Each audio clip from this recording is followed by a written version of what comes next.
बलिदान, समृद्धि और शांति के प्रतीक तिरंगे को राष्ट्रीय ध्वज का दर्जा दिलाने वाले शख्स की अनसुनी कहानी। 2 अगस्त 1876 को आंध्र प्रदेश के मछलीपट्टनम में एक तेलुगु ब्राह्मण परिवार में जन्मे पिंगली वेंकैया का नाम भले ही आज हर कोई ना पहचानता हो, लेकिन वह वही शख्स हैं जिन्होंने हमारे देश को उसका राष्ट्रीय ध्वज यानी तिरंगा दिया था। वेंकैया ने ही भारत का राष्ट्रीय ध्वज बनाया था। समृद्धि और शांति के प्रतीक इस तिरंगे को राष्ट्रीय ध्वज का दर्जा दिलाने के लिए वेंकैया ने लंबी लड़ाई लड़ी थी। नमस्कार, मैं हूं सुमित शाही और आप देख रहे हैं खबर इंडियन। कई भाषा और खेती में अच्छा ज्ञान रखने वाले पिंगली ने अपने जीवन का ज़्यादातर समय देश सेवा में ही गुजारा। उनके पिता का नाम हनुमंत रायडू और माता का नाम वेंकट रत्नम्मा था। हाई स्कूल पास करने के बाद वह ग्रेजुएशन की पढ़ाई के लिए कैम्ब्रिज यूनिवर्सिटी चले गए थे। वहां से लौटने पर उन्होंने एक रेलवे गार्ड के रूप में काम किया। इसके बाद वह लखनऊ में एक सरकारी कर्मचारी के रूप में भी कार्यरत रहे और बाद में वह एंग्लो वैदिक महाविद्यालय में उर्दू और जापानी भाषा की पढ़ाई के लिए लाहौर चले गए।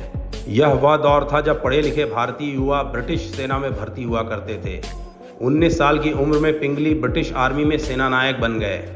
ब्रिटिश सेना में काम करते हुए दक्षिण अफ्रीका में एंग्लो बोर युद्ध के दौरान पिंगली की मुलाकात महात्मा गांधी से हुई। पिंगली महात्मा गांधी से इतना प्रेरित हुए कि वह उनके साथ ही हमेशा के लिए भारत लौट आए। भारत लौटने के बाद वह स्वतंत्रता संग्राम सेनानी बन गए। देश के लिए कुछ भी कर गुजरने का जुनून रखने वाले वेंकैया का हमेशा से मानना था कि भारत का भी अपना एक राष्ट्रीय ध्वज होना चाहिए। उन्होंने ही खुद आगे बढ़कर गांधी जी को देश का खुद का झंडा बनाने की सलाह दी थी, जिसके बाद गांधी जी ने उन्हें ही इसका दायित्व सौंप दिया था। इसके बाद वेंकैया ने कई देशों के ध्वजों के बारे में जानना शुरू किया। वह अपने देश के लिए एक ऐसा झंडा बनाना चाहते थे जो यहाँ के इतिहास को दर्शाए। उन्होंने 1916 से 1921 तक दुनिया भर के झंडों के अध्ययन में अपने आप को समर्पित कर दिया।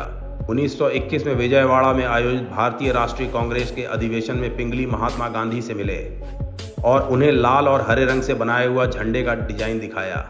उस समय गांधी जी के सुझाव पर पिंगली वेंकैया ने शांति के प्रतीक सफेद रंग को भी राष्ट्रीय ध्वज में शामिल किया। विजयवाड़ा में कांग्रेस मीटिंग में महात्मा गांधी की मंजूरी मिलने के बाद 1931 में तिरंगे को अपनाने का प्रस्ताव पारित किया गया। इस प्रस्ताव में कुछ संशोधन किए गए और लाल रंग हटाकर झंडे में केसरिया रंग जोड़ दिया गया। इस तरह केसरिया रंग सफेद और हरे रंग के साथ सफेद पट्टी पर चरखे वाला तिरंगा झंडा तैयार हुआ। 22 जुलाई 1947 को संविधान सभा में पिंगली के बनाए झंडे को ही राष्ट्रीय ध्वज के रूप में अपनाया गया। इसके कुछ समय बाद ही एक बार फिर संशोधन किया गया, जिसमें चरखे को हटाकर सम्राट अशोक के धर्म चक्र को तिरंगे में शामिल किया गया। 3 रंग के जिस झंडे को देश की पहचान बनाने का सपना पिंगली ने देखा था, वह आखिरकार साकार हो ही गया। हालांकि सालों तक पिंगली विजयवाड़ा में एक सामान्य जीवन ही जी रहे थे। 1963 में विजयवाड़ा की एक झोपड़ी में ही पिंगली वेंकैया का देहांत हो गया।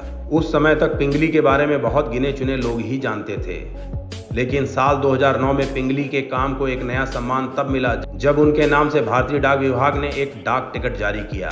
इसके बाद ही लोगों को हमारे तिरंगे के रचनाकार के बारे में पता चला। तो अब जब भी आप अपने तिरंगे को देखें तो पिंगली वेंकैया को याद करना ना भूलें।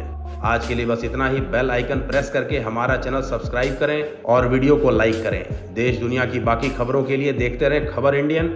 जय हिंद।